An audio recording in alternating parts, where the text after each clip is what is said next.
जय हिंद, वंदे मातरम। दोस्तों, हम लेकर आए हैं राजस्थान विधानसभा 2023 का सर्वे महा ओपिनियन पोल। इस ओपिनियन पोल में हम आज आपको बताएंगे इसी साल नवंबर में होने जा रहे हैं राजस्थान के चुनाव।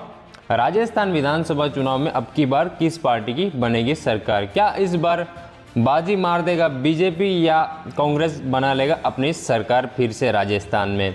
राजस्थान में दोस्तों इतिहास पहले से चला आ रहा है। 5 साल बीजेपी राज करती है तो 5 साल कांग्रेस राज करती है। क्या इस बार कांग्रेस तोड़ देगा रिकॉर्ड सारे और बना लेगा 2023 और 24 में सरकार अपनी? दोस्तों, राजस्थान की कुल सीटों की बात कर लेते तो राजस्थान में कुल 200 सीटें हैं विधानसभा की। अगर किसी भी पार्टी को अपनी सरकार बनानी है तो उस पार्टी को 101 सीट जीती हुई की जरूरत होती है, तो वो पार्टी अपनी सरकार राजस्थान में आसानी से अब बना लेगा। दोस्तों, अभी तक आपने हमारे चैनल को सब्सक्राइब नहीं किया, चैनल को सब्सक्राइब जरूर कर लेना और वीडियो अच्छी लगे तो वीडियो को लाइक कर देना और कमेंट करके अपनी राय जरूर देना राजस्थान में किस पार्टी की बन रही सरकार। तो चले दोस्तों, सबसे पहले हम बात कर लेते हैं सिरोही जिले की। सिरोही जिले में कुल विधानसभा की 3 सीटें, 3 में से 3 कांग्रेस को मिलती दिखाई दे रही। यहाँ पर भाजपा को सुपड़ा साफ होते हुए दिखाई दे रहा है। अगला जिले की बात कर लेते हैं जालोर की। यहाँ पर कुल विधानसभा की 5 सीटें हैं, 5 में से भाजपा को 2 सीट मिलती दिखाई दे रही और कांग्रेस को 3 सीट मिलती दिखाई दे रही।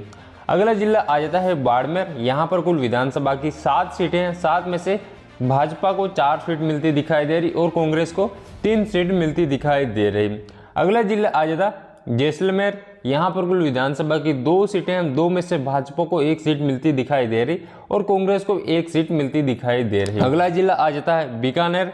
यहाँ पर कुल विधानसभा के 7 सीटें हैं, 7 में से भाजपा को 2 सीट मिलती दिखाई दे रही और कांग्रेस को 4 सीट मिलती दिखाई दे रही और अन्य दल को यहाँ पर 1 सीट मिलती दिखाई दे रही। अगला जिले की बात कर लेते हैं गंगानगर की। यहाँ पर कुल विधानसभा की 6 सीटें हैं, 6 में से भाजपा को 3 सीट मिलती दिखाई दे रही और 3 सीट कांग्रेस को मिलती दिखाई दे रही। अगला जिला आ जाता है चित्तौड़गढ़। यहाँ पर कुल विधानसभा की 5 सीटें, 5 में से भाजपा को 1 सीट मिलती दिखाई दे रही और कांग्रेस को 4 सीट मिलती दिखाई दे रही। अगला जिला आ जाता है झालावाड़। यहाँ पर कुल विधानसभा की 4 सीटें, 4 में से भाजपा को 2 सीट मिलती दिखाई दे रही और कांग्रेस को 2 सीट मिलती दिखाई दे रही। अगला जिला आ जाता है प्रतापगढ़। यहाँ पर कुल विधानसभा की 2 सीटें, 2 में से भाजपा को 1 सीट मिलती दिखाई दे रही और कांग्रेस को भी 1 सीट मिलती दिखाई दे रही। अगला जिला आ जाता है बांसवाड़ा। यहाँ पर कुल विधानसभा की 5 सीटें, 5 में से भाजपा को 2 सीट मिलती दिखाई दे रही और कांग्रेस को 3 सीट मिलती दिखाई दे रही। अगला जिला आ जाता है डूंगरपुर। यहाँ पर कुल विधानसभा की 4 सीटें, 4 में से भाजपा को 2 सीट मिलती दिखाई दे रही और कांग्रेस को भी 2 सीट मिलती दिखाई दे रही। अगला जिला आ जाता है उदयपुर। यहाँ पर कुल विधानसभा की 8 सीटें, 8 में से भाजपा को 2 सीट मिलती दिखाई दे रही और कांग्रेस को 6 सीट मिलती दिखाई दे रही। अगला जिले की बात कर लेते हैं धौलपुर की। यहाँ पर कुल विधानसभा की 4 सीटें, 4 में से भाजपा को 2 सीट मिलती दिखाई दे रही और कांग्रेस को 4 सीट मिलती दिखाई दे रही। अगला जिला आ जाता है करौली। यहाँ पर कुल विधानसभा की 4 सीटें, 4 में से भाजपा को 1 सीट मिलती दिखाई दे रही और कांग्रेस को 3 सीट मिलती दिखाई दे रही। अगला जिला आ जाता है जयपुर। यहाँ पर कुल विधानसभा की 19 सीटें हैं, 19 में से भाजपा को 7 सीट मिलती दिखाई दे रही और कांग्रेस को 12 सीट मिलती दिखाई दे रही। अगला जिले की बात कर लेते हैं सवाई माधोपुर। यहाँ पर कुल विधानसभा की 4 सीटें हैं, 4 में से 4 भाजपा को मिलती दिखाई दे रही। यहाँ पर कांग्रेस का सुपड़ा साफ होते हुए दिखाई दे रहा। अगला जिला आ जाता है 12। यहाँ पर कुल विधानसभा की 4 सीटें, 4 में से भाजपा को 3 सीट मिलती दिखाई दे रही और कांग्रेस को 1 सीट मिलती दिखाई दे रही। अगले जिले की बात कर लेते हैं कोटा की। यहाँ पर कुल विधानसभा की 6 सीटें, 6 में से भाजपा को 2 सीट मिलती दिखाई दे रही और कांग्रेस को 4 सीट मिलती दिखाई दे रही। अगला जिला आ जाता है भीलवाड़ा। यहाँ पर कुल विधानसभा की 7 सीटें हैं, 7 में से भाजपा को 2 सीट मिलती दिखाई दे रही और कांग्रेस को 5 सीट मिलती दिखाई दे रही। अगला जिला आ जाता है चूरू। यहाँ पर कुल विधानसभा की 6 सीटें हैं, 6 में से भाजपा को 2 सीट मिलती दिखाई दे रही और कांग्रेस को 4 सीट मिलती दिखाई दे रही। अगला जिला आ जाता है झुंझुनू। यहाँ पर कुल विधानसभा की 7 सीटें, 7 में से भाजपा को 4 सीट मिलती दिखाई दे रही और कांग्रेस को 3 सीट मिलती दिखाई दे रही। अगला जिला आ जाता है सीकर। यहाँ पर कुल विधानसभा की 8 सीटें, 8 में से भाजपा को 5 सीट मिलती दिखाई दे रही और कांग्रेस को 3 सीट मिलती दिखाई दे रही। अगला जिला अजदा अलवर, यहाँ पर कुल विधानसभा की 11 सीटें हैं। 11 में से भाजपा को 3 सीट मिलती दिखाई दे रही और कांग्रेस को 7 सीट मिलती दिखाई दे रही और अन्य दल को 1 सीट मिलती दिखाई दे रही। अगला जिले की बात कर लेते हैं भरतपुर की। भरतपुर में कुल विधानसभा की 7 सीटें हैं। 7 में से भाजपा को 2 सीट मिलती दिखाई दे रही और कांग्रेस को 5 सीट मिलती दिखाई दे रही। अगला जिला आ जाता है अजमेर, यहाँ पर कुल विधानसभा की 8 सीटें। 8 में से भाजपा को 3 सीट मिलती दिखाई दे रही और कांग्रेस को 5 सीट मिलती दिखाई दे रही। अगला जिला आ जाता है पाली, यहाँ पर कुल विधानसभा की 6 सीटें। 6 में से भाजपा को 3 सीट मिलती दिखाई दे रही और कांग्रेस को 3 सीट मिलती दिखाई दे रही।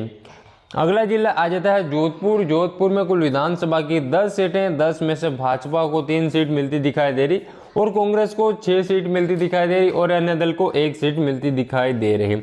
अगले जिले की बात कर लेते हैं नागौर की। यहाँ पर कुल विधानसभा की 10 सीटें हैं। 10 में से भाजपा को 2 सीट मिलती दिखाई दे रही और कांग्रेस को 7 सीट मिलती दिखाई दे रही और अन्य दल को 1 सीट मिलती दिखाई दे रही।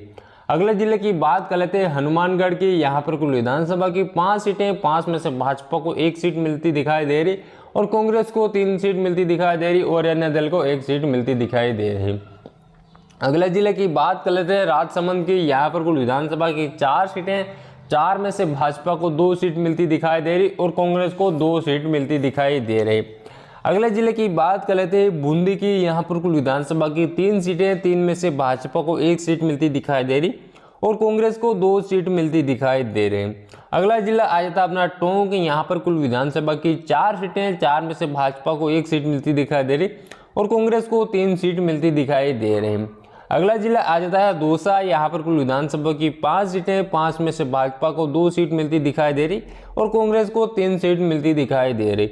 तो दोस्तों यहाँ पर हमने देख लिया कुल 200 विधानसभा सीटों का ओपिनियन पोल आपके सामने रख दिया। इस 200 विधानसभा सीटों में से भाजपा को 77 सीट मिलती दिखाई दे रही और कांग्रेस को 118 सीट मिलती दिखाई दे रही और अन्य दल को 5 सीट मिलती दिखाई दे रही। तो दोस्तों ओपिनियन पोल के माध्यम से राजस्थान में कांग्रेस अपनी सरकार फिर से बना रही। क्या होता है, अपनी राय जरूर देना, राजस्थान में किस पार्टी की बन सकती है सरकार। दोस्तों हमने ओपिनियन पोल के माध्यम से आपको बताया है। दोस्तों अभी तक आपने हमारे चैनल को सब्सक्राइब नहीं किया, बीच में आपको सब्सक्राइब लिखा हुआ दिखाई दे रहा होगा, उसको दबा कर सब्सक्राइब कर लेना और घंटे आएगा उसको भी दबा देना, प्रेस कर देना। अगर हिंदी में होगा आपका मोबाइल तो उसमें सदस्य ले लिखा हुआ मिल जाएगा, तो उसको दबा देना, ठीक है। तो अगले वीडियो में जल्दी मिलते हैं कोई नई ओपिनियन पोल के साथ। तब तक के लिए जय हिंद, जय भारत, वंदे मातरम।